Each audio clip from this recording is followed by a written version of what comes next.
What up? It's your boy Red, and I'm gonna review Akashic Records of a Bastard Magic Instructor. Wanted to watch something funny, something with magic, and luckily this was there, available right in the title, right?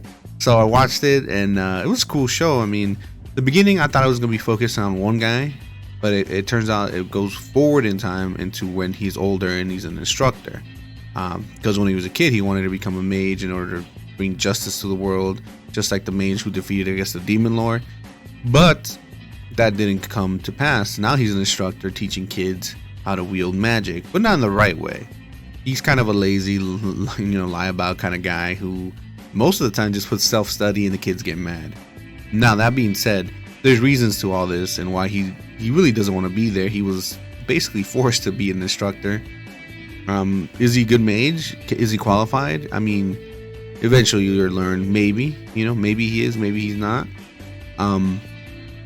This type of show has to be held up by the characters. Luckily, the characters are good enough for me to be interested in this show. The main guy, the support cast, the two girls, they were just interesting enough for it to be entertaining.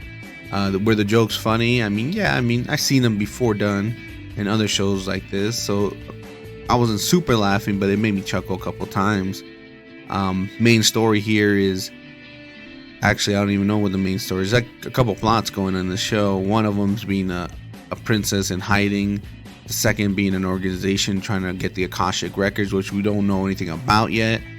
And then another plot going where our main character, his past is catching up to him. We don't know what's going to happen.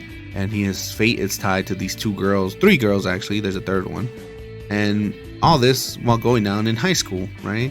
Nah, seriously, they actually do focus a good amount on the school itself. We get to learn about magic and different enchantments, how to use them, when to pause to get different effects of spells, battle tactics, group tactics of mage battles, which I think is primarily this world, though a lot of mages use swords, as we get to see in the show.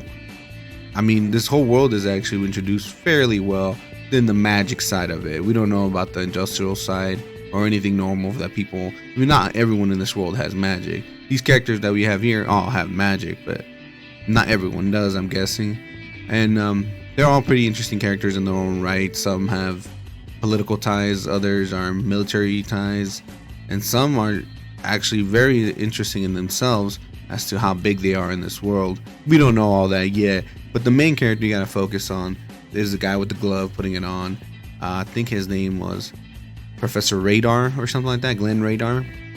He's the one you look out for. He's the main guy who's taking care of all these students and getting down and dirty with all these bad mages and stuff like that. He's the one that we get to see in the beginning as a kid, wanting to become a mage for justice, but throughout his experiences in the military and stuff like that, he finds out that magic is primarily used for killing people. Very rarely is magic used, or very limitedly is used to help the community at large, like better aqueduct systems, better vehicles, stuff like that. It isn't used that way. It's mostly used for combat.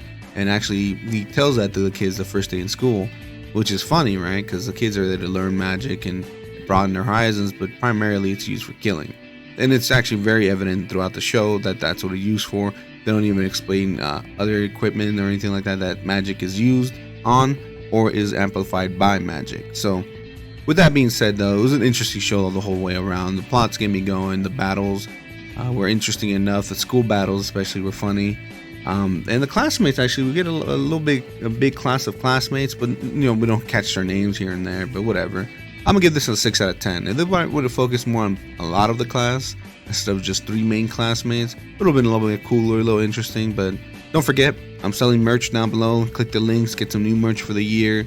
And thanks for watching this review. I'm gonna put up another 2 reviews actually, so stay tuned. All right, peace.